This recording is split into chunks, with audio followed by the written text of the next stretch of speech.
Print మరియు electronic media వారికి హృదయపూర్వక ధన్యవాదాలు.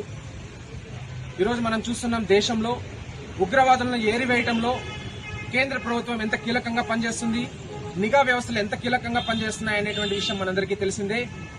ఉగ్రవాదులను ఏరివేయడం కోసం, వారి అంతు చూడడం కోసం ఈరోజు పాకిస్తాన్తో యుద్దం చేయడానికైనా వెనుకడుగు వేయకుండా మన త్రివిధ దళాలు పనిచేస్తున్నాయి. ఇలాంటి సందర్భంలో ఒక మాజీ సీఎంకి కూతురయ్యుండి, ఒక మాజీ సీఎంకి చెల్లెలయ్యుండి, ఒక పార్టీకి ఆంధ్రప్రదేశ్ రాష్ట్ర అధ్యక్షురాలుగా, కాంగ్రెస్ పార్టీకి రాష్ట్ర అధ్యక్షురాలుగా ఉండి వైఎస్ షర్మిలారెడ్డి గారు ఏదైతే భారత రక్షణ రంగాల్ని కావచ్చు, వివిధ దళాల్ని కావచ్చు, రాష్ట్ర ప్రధానమంత్రి నరేంద్ర మోడీని కావచ్చు దుర్భాషలాడడం, అదేవిధంగా కొన్ని వ్యాఖ్యలు ఏవైతే ఉన్నాయో రాష్ట్ర ప్రధానమంత్రి అంతర్గత ఉగ్రవాది అని మాట్లాడడం ఏదైతే ఉందో, ఇది ఈరోజు దేశంలో ఉన్నటువంటి ప్రజలు దీన్ని తీవ్రంగా ఖండిస్తున్నాం.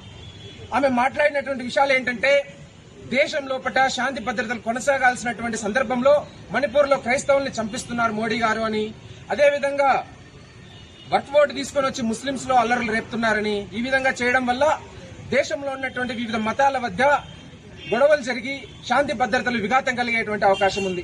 కాబట్టి ఈరోజు దేశం లోపల ఐక్యతను పోగొట్టే విధంగా, రాగద్వేషాలను పెంచే విధంగా ఈరోజు దేశంలో అనేక సమస్యలను తీసుకురావడానికి ఒక కుట్రపూరితంగానే వైఎస్ షర్మిలారెడ్డి గారు మాట్లాడారని చెప్పి దేశ ప్రజలందరూ భావిస్తున్నారు. అయితే ఈ సందర్భంగా నన్ను గత కొద్ది రోజులుగా అనేక మంది ప్రజలు ఎందుకు షర్మిలారెడ్డి గారు ఈ విధంగా మత విద్వేషాలు రెచ్చగొట్టే విధంగా మాట్లాడారని, మన త్రివిధ దళాలు కావచ్చు, మన రక్షణ రంగాలు కావచ్చు, ఇవి ఏదైతే ఉన్నాయో వాటి గురించి ఈ విధంగా మాట్లాడడం అనేది, నిఘా వ్యవస్థలు సరిగ్గా పనిచేయలేదు దేశం కోసం అని చెప్పి మాట్లాడడాన్ని వాళ్ళంతా ఆందోళన కారణంగా భావిస్తున్నారు. ఆ ప్రజలందరికీ ఒకటే చెప్తున్నాం, ఇటువంటి అపోహలని నమ్మవద్దండి. మన దేశం కోసం అన్ని నిఘా వ్యవస్థలు పనిచేస్తున్నాయి. దేశాన్ని కాపాడడం కోసం ఈ రోజు నరేంద్ర మోడీ గారి నాయకత్వం బలంగా పనిచేస్తుంది.